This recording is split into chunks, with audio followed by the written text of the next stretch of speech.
Good morning, dear student. Today I am going to discuss about topic molar elevation constant और evaluoscopic constant, जिसको हम लोग किससे denote करते हैं, केवी. ओके, तो ये topic student solution and colligative property के हैं, जिसमें एक कांस्टेंट आता है. जब अपन elevation and boiling point calculate करते हैं तो उस समय एक कांस्टेंट के भी आता है, तो उसी के बारे में मैं डिस्कस करने जा रहा हूँ. Okay, इवेलोस्कोपिक constant. ओके, तो बेटे आप लोग जानते हो एलिवेशन इन बॉइलिंग पॉइंट किसके डायरेक्टली प्रोपोर्शनल होता है, मोलालिटी. मतलब अगर आप किसी भी सॉल्वेंट में अगर आप नॉन वोलेटाइल सॉल्यूट क्या करते हो, डिजोल्व करते हो, तो बॉइलिंग पॉइंट क्या हो जाता है स्टूडेंट, एलिवेट कर जाता है. ठीक है ना. और वो किससे रिलेट करता है, मोलालिटी से. तो प्रोपोर्शनलिटी हटाएंगे तो क्या आएगा, कांस्टेंट आएगा. तो ये I is equal to 1 for non electrolyte and I not equal to 1 for electrolyte. तो delta TV is equal to I KBM. ये जो KB आया है बेटे, इसी के बारे में हम लोग आज डिस्कस करने जा रहे हैं. मोलर एलिवेशन कांस्टेंट, या फिर इसको क्या बोलते हैं, elevation ebullioscopic constant. Elevation in boiling point is directly proportional to molality. Okay, definition क्या है इसका. इफ अगर हम लोग I1 रखें, मोलालिटी 1 रखें, then delta TV is equal to क्या हो जाएगा, KB. It is defined as the elevation in boiling point produce when 1 mole of solute is dissolve in 100 gram of solvent. अगर आप 1 मोल सोल्यूट का डिसॉल्व करते हो, नॉन वोलेटाइल सोल्यूट, मतलब जिसके वेपर प्रेशर क्या होते हैं, 0, अगर आप उसको डिसॉल्व करते हो 1000 ग्राम ऑफ सॉल्वेंट में, तो जो एलिवेशन इन बॉइलिंग पॉइंट आएगा, जो बॉइलिंग पॉइंट में जो बढ़ जाएगा, दैट इज डेल्टा टीबी, किसके इक्वल होगा, केबी के. ओके, अब केबी की यूनिट के बारे में बात करें तो केबी किसके इक्वल होगा, delta TB upon I M. I तो क्या होता है, वन ऑफ फैक्टर, आई का कोई यूनिट होता नहीं है. डेल्टा टीबी क्या होता है, TB minus T naught B. यहाँ पे टीबी क्या है, boiling point of solution, and T naught B क्या है, boiling point of pure solvent. Okay, तो बेसिकली सोल्यूशन का बॉइलिंग पॉइंट ज़्यादा हो जाता है किससे, प्योर वाले से, जब आप कोई नॉन वोलेटाइल सोल्यूट डिसॉल्व करते हो किसी भी सॉल्वेंट में. ओके, देन तो यूनिट क्या हो जाएगा, degree Celsius upon molar. Molality का यूनिट मोलर हम लोग लिखते हैं, क्योंकि आई का तो कोई यूनिट नहीं है. या फिर इसको केल्विन में भी लिख सकते हैं, केल्विन अपॉन मोलर. या फिर मोलालिटी का यूनिट क्या हम लोग लिखते हैं, मोल पर केजी. मोलालिटी का यूनिट क्या लिखते हैं, मोलालिटी क्या होता है, number of moles of solute present in 1 kg of solvent. तो यूनिट क्या होता है, मोल पर केजी. तो यहाँ से degree Celsius KG upon mole, या फिर केल्विन केजी अपॉन मोल, तो ये इसके यूनिट आ जाएंगे. फॉर्मूला ऑफ केबी, बेटे केबी जो है वो क्वेश्चन में गिवन होता है, और अगर क्वेश्चन में केबी नहीं दिया हुआ है तो हम लोग अपन इसको हम लोग फाइंड भी कर सकते हैं. केबी इज इक्वल टू क्या होता है, आर टी नॉट बी का square into molar mass of solvent, delta H vaporization into 1000. या फिर इसी फॉर्मूला को लिखते हैं अपन, आर टी नॉट बी का square L V into 1000.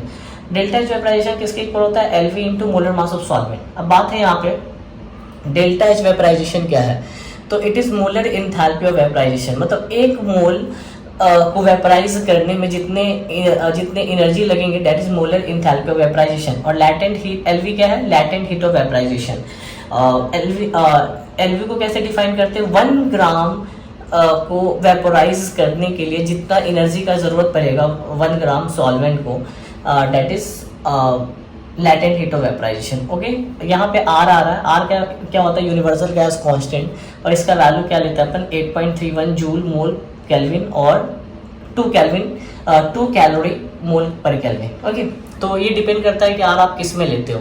Joule में लोगे तो ये वैल्यू लिखो 8.31, और कैलोरी में लिखोगे तो 2 कैलोरी. तो अभी तक हम लोगों ने देखा केबी का डिफिनीशन, केबी का यूनिट. अगर क्वेश्चन में केबी नहीं गिवन है तो केबी कैसे कैलकुलेट करेंगे, और के फॉर्मूला देखा, और उसमें हम लोगों ने देखा डेल्टा एच वेपराइजेशन और एल. तो स्टूडेंट डेल्टा एच वेपराइजेशन 1 मोल सबस्टांस और लैटेंट हीट वेपराइजेशन 1 ग्राम सबस्टांस को वेपराइज करने के लिए जो एनर्जी चाहिए होता है वो होता है. एक न्यूमेरिकल प्रॉब्लम है यहाँ पे, अगर आप देखोगे यहाँ पे, calculate the molar elevation constant for water if latent heat of vaporization of water is 9.72 kelvin calorie mole inverse at 373.15 kelvin. अब आप देखोगे यहाँ पे तो टेम्परेचर दे रखा है, और इन्होंने latent heat of vaporization that is LV भी दे रखा है. ओके, तो फॉर्मूला अपन क्या होता है केबी का, ये फॉर्मूला होता है डेल्टा एच वेपराइजेशन इंटू 1000, और टेम्परेचर क्या है दिया हुआ है. ओके, तो यहाँ पे आप एक करेक्शन कर सकते हैं. एक्चुअली ये डेल्टा एच वेपराइजेशन नहीं गिवन है, यहाँ पे ये गिवन है आपका LV, that is latent heat of vaporisation given है ना. यहाँ पे क्या गिवन है, LV latent heat of vaporisation कितना दिया हुआ 9.72 किलो कैलोरी पर मोल, या फिर इसको कैलोरी पर ग्राम में कितना लिखते हैं 540 कैलोरी पर ग्राम। इसको ऐसे कर सकते हैं 1 मोल का मतलब क्या होता है 18 ग्राम, तो 18 ग्राम में इतना इतना कैलोरी होगा, इतना किलो कैलोरी है तो इतना कैलोरी हो जाएगा, 10⁻³ से मल्टीप्लाई कर दिया किलो के लिए, तो 1 ग्राम में कितना होगा, डेट इज इतना कैलोरी पर ग्राम होगा। तो बेसिकली हम लोगों को LV का वैल्यू पता चल गया, कैलोरी पर ग्राम में 540 कैलोरी पर ग्राम। ओके, तो यहाँ से केवी कैलकुलेट करेंगे RT0B का स्क्वायर, और यहाँ पे डेल्टा एच वेपराइजेशन ये आएगा, यहाँ पे क्या आएगा LV आएगा। ओके, LV × 1000, तो यहाँ से केवी कितना आ जाएगा 0.52 केल्विन पर मोल, केल्विन केजी पर मोल। तो आप बोलोगे स्टूडेंट तो क्या सर इसको याद रखना है? नहीं, इसको याद नहीं रखना, ये क्वेश्चन में आपको गिवन होता है, बट हाँ वाटर के लिए आप याद करके रख सकते हो। वाटर के लिए 0.52 केल्विन केजी पर मोल, एटलीस्ट वाटर के लिए आप याद रखो। ओके, की पॉइंट क्या है, the molar elevation constant is a characteristics of a particular solvent. Now this point is very very important. Different solvent have different value of KB. Okay, इस पे IIT एडवांस में क्वेश्चन भी आ चुका है बच्चे कि क्या अलग अलग सॉल्वेंट के लिए अलग अलग केवी का वैल्यू होगा, तो बिल्कुल यस, अलग अलग सॉल्वेंट के लिए अलग अलग केवी का वैल्यू होता है। अब यहाँ पे आप टॉपिक देखो, molar elevation constant for some solvent. अब यहाँ पे मैंने कुछ सॉल्वेंट के केवी के वैल्यू केल्विन केजी पर मोल में लिखने की कोशिश किया यहाँ पे। तो वाटर के लिए कितना होता है 0.52 एसीटोन के लिए 1.70, क्लोरोफॉर्म के लिए 3.67, बेंजीन के लिए 2.70, इथनॉल के लिए 1.20, साइक्लोहेक्सेन के लिए 2.79, डाइएथाइल ईथर के लिए 2.02 एंड एसिटिक एसिड के लिए 2.93। जनरली स्टूडेंट केवी का वैल्यू क्वेश्चन में गिवन होता है। ओके, तो याद रखने की जरूरत तो नहीं है। इन केस अगर आप याद करना चाहते हो तो आप याद कर सकते हो, बट केवी का वैल्यू गिवन होगा। हाँ, वाटर का आप याद रखो 0.52। मैं ये डाटा देख के बस मैं आपको ये समझाना चाह रहा था कि अलग अलग सॉल्वेंट के लिए केवी का वैल्यू क्या होता है, अलग अलग होता है। ओके, तो यहाँ से आप देख लो अलग अलग सॉल्वेंट के लिए अलग अलग केवी का वैल्यू है।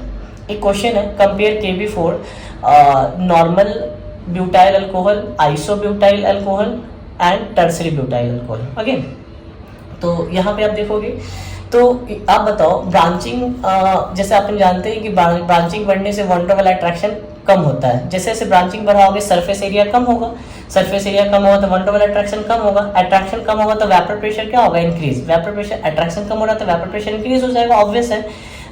तो आप जानते हो कि वेपर प्रेशर किसके इनवर्सली होता है, बॉइलिंग पॉइंट के। तो अगर वेपर प्रेशर कम होगा, अगर वेपर प्रेशर बढ़ेगा तो बॉइलिंग पॉइंट क्या होगा, कम होगा।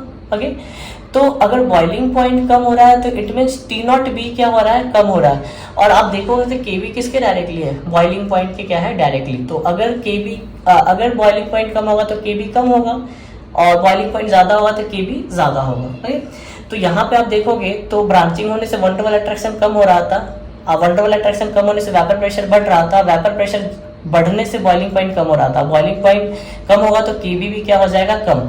ओके, तो आप देखोगे इसमें ज्यादा ब्रांचिंग है तो इसका बॉइलिंग पॉइंट कम होगा तो केबी भी कम होगा। तो ऑर्डर क्या हो जाएगा, तो इस तरह से केबी सबसे ज्यादा किसका होगा, नॉर्मल ब्यूटाइल अल्कोहल, उसके बाद आइसोब्यूटाइल अल्कोहल, उसके बाद टर्सरी ब्यूटाइल अल्कोहल का सबसे कम होगा। यहाँ पे 4 कार्बन है, 1 2 3 4, और यहाँ से OH क्या है, डायरेक्टली अटैच है। ओके, तो इस तरह से आपने इस लेक्चर में देखा, मैंने आपको पढ़ाया इवैल्यूस्कोपिक कांस्टेंट के बारे में, जिसको हम मोलर एलिवेशन कांस्टेंट भी बोलते हैं। इसके डिफिनेशन के बारे में देखा, इसके फॉर्मूला के बारे में देखा, वाटर का केवी कैसे कैलकुलेट करते हैं उसके बारे में देखा, केवी किसके साथ चेंज होता है वो भी हम लोगों ने देखा, और साथ में अलग अलग सॉल्वेंट का केवी अलग अलग होता है वो भी देखा, और एक क्वेश्चन भी किया केवी को कंपेयर। तो होपफुली ये लेक्चर आपको समझ में आया होगा। अगर आपको कोई भी डाउट है तो आप नीचे कमेंट करके बता सकते हैं। ओके, और अगर ये लेक्चर आपको अच्छा लगा तो जल्दी जल्दी कमेंट करके बताएं, और जितना ज़्यादा हो सके शेयर करें, और आपने इस चैनल को सब्सक्राइब नहीं किया तो जल्दी जल्दी चैनल को सब्सक्राइब भी कर लें। Okay, thank you so much.